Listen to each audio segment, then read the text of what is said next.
Welcome to the WRAL Daily Download. I'm Jack Hagel.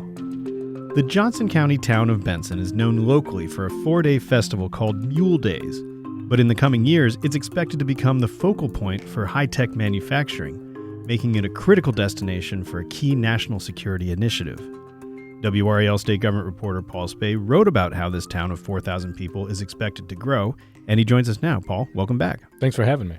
Paul, let's get into some history first. You grew up in the Triangle, and in a former life, you covered Johnston County. Until now, how has Benson figured into the county's growth? Right. I grew up in Fuquay, so not that far from Benson.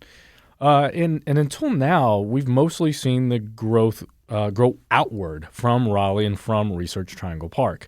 What has that meant for Johnston County? Well, it meant the westernmost parts of the county got the development first, and that means Clayton. It sort of sits on the northwestern part of Johnston County. They're home to Novo Nordisk, a couple big plants up there.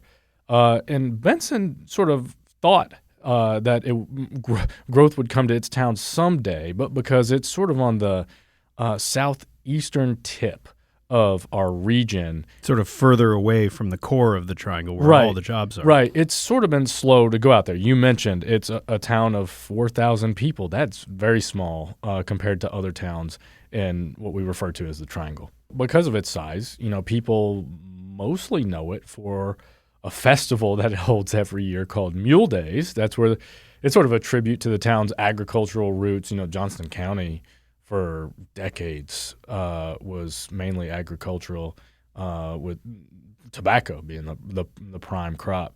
And so people parade mules around, and it's something that gets a lot of media attention at least. But apart from that, there's not too much going on out there. They have a nice little downtown that they've preserved really well. They deserve a lot of credit for that. But it hasn't become a destination like some other towns in our area. Cary has really grown, and not just in sprawl, but growing upward from its downtown, and they have destinations there. So Benson, it's a cute place. It's very pretty. People should go if they have the time. But the growth has not come there like we've seen in other parts of Johnston County or even other parts of the Triangle. But that's poised to change. There's a company that's looking at a major expansion there. In fact, they've announced a major expansion there.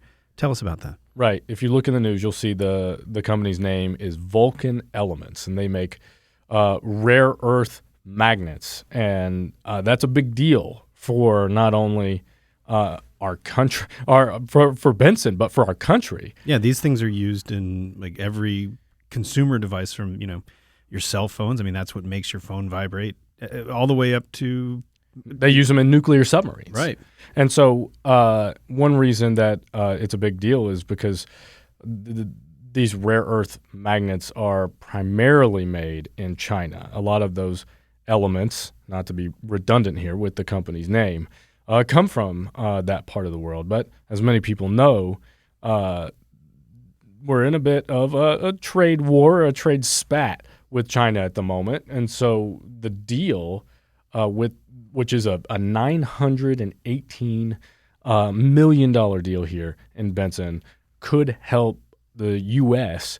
Rely less on China if things get even worse. And China has sort of tightened its export rules for the U.S., and so this could help us in the future. Yeah, so this is 1,000 jobs, and it's not just a company coming to town. It's part of a major national security focus, right? That's right. This company, Vulcan Elements, also had a $1.4, I believe, billion deal with the Pentagon that it signed earlier this year. So if you're in Benson, this seems like something that's going to be around, this project, for a long time, because the government is relying on Vulcan Elements to meet its goals. And not only is the government relying on them to meet the goals, but the state is also incentivizing Vulcan to meet its goals. That's one reason that the company chose North Carolina instead of Ohio and some other states that were in the running for this big project.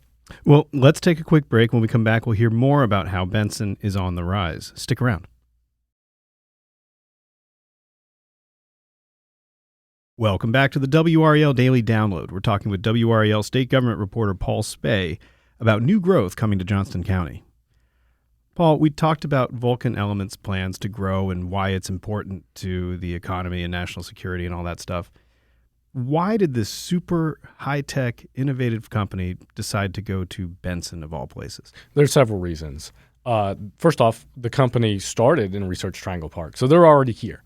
And they wanted to stay here near talent. That was the number one thing that their executives mentioned in announcements and press conferences and talking about their decision was North Carolina is home to reputable universities here, obviously University of North Carolina, Chapel Hill, Duke, NC State, as well as Fort Bragg, the largest military base in the nation by population, is right down the road in Fayetteville. That's not far even from Benson. It's about a 30-minute drive.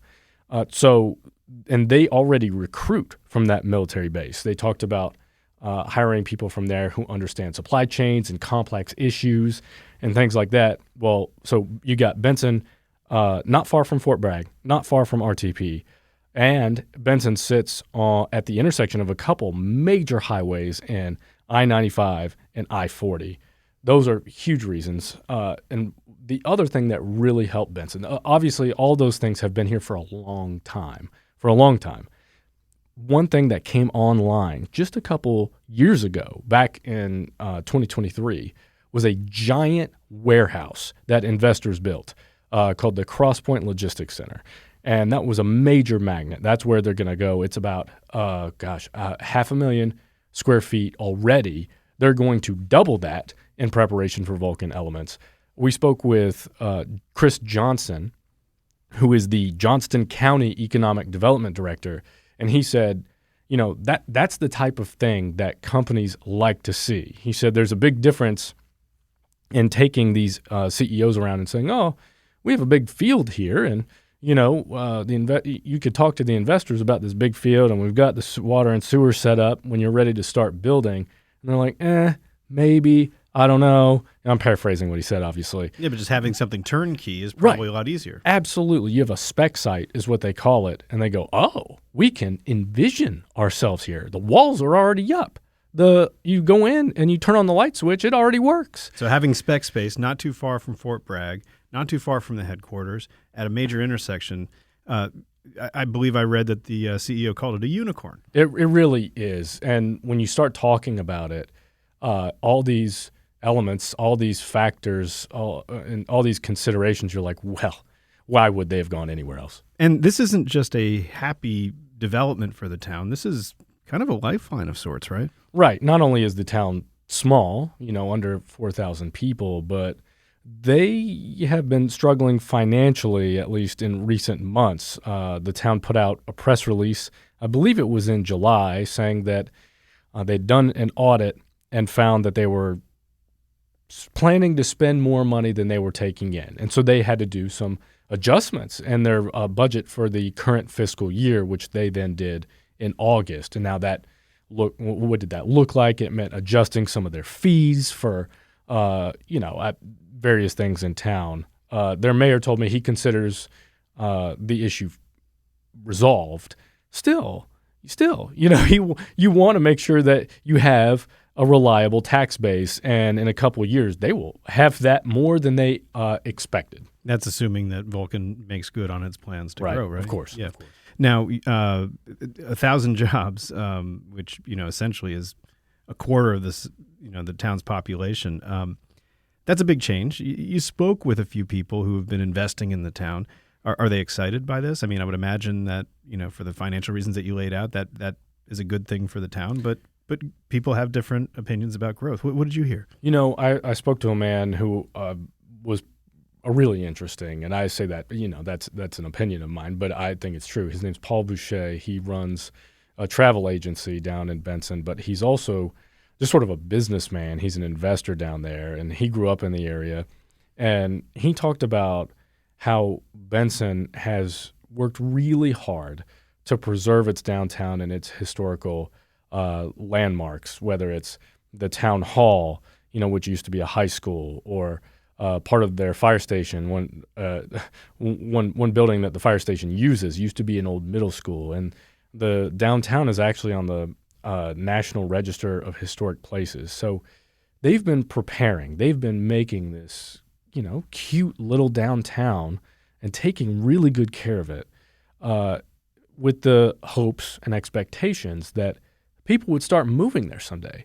I think the biggest surprise, from what I could tell in talking to him, is A, the number of jobs, as we already mentioned, but B, how well paying they're going to be. I believe we reported the median pay salary was going to be somewhere in the 80s, 90s, around there. And so not only are there going to be people coming, but they're going to have money to spend. And that's going to be a huge boon, not just to the tax base, but to these little businesses that have been set up.